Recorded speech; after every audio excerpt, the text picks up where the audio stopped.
างานเต็งมางานเต็งโตเสียงดังบ่ได้ตากองสิดางานเต็งล้านเช้า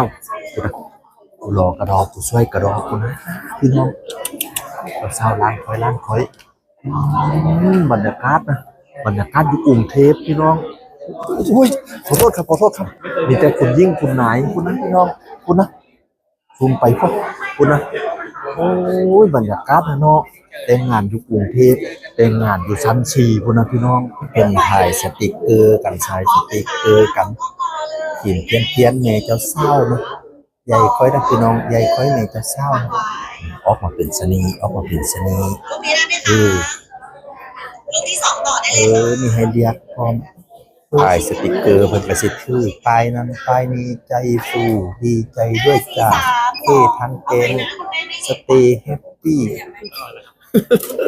ลังรอดูตอนจบมาแล้วสติกเกอร์ออกมาแล้วเบาเจ้าเศร้าบัดนี้พี่น้องเบาเจ้าเศร้าอยู่ทางวะแต่ผู้งามให้น้องเจ้าเบาเจ้าเศร้านะผู้งามให้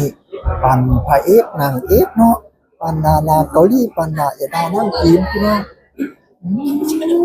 คุณแม่เจ้าสาวและคุณแม่เจ้าบ่าวสวยมากครับผม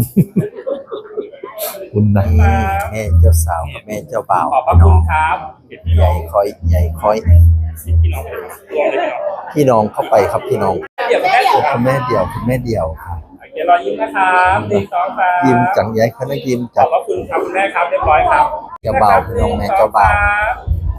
โอเคครับ โอ้คนใดลูกสะใภ้ซ้ำผมนี่นะ อีกนิดนะครับ บ้านค่อยมันเป็นสะใภ้ใหญ่แต่ว่าแต่งที่ ขอบพระ น้ำมู คุณครับเรียบร้อยครับ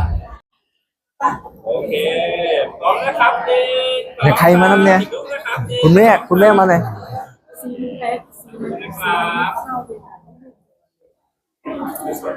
โอเคพร้อมนะครับ1 2 3อีกนิดนะครับในงานพี่น้องคุณงานกรุงเทพกรุงไทยเป็นชนีเนาะหลวงล็อกโรงแรมพี่น้อง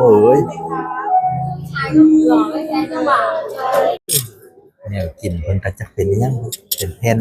นคุณนะมาแล้วก็ห่อใส่กันตะปึ๊ดเข้าผาเฮ็ดก็เฮ็ดนำเข้าซะนะเฮ็ดบ่เป็นกับเพิ่นซะนะจักกำมวนอลอนด้วยครับเอาไว้หน่อยจังเลยนะเพิ่นก็กินเป็นนะเนาะ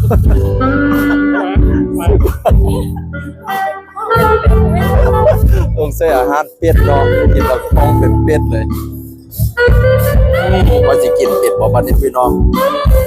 แม่ปลาเรากินคุณนะ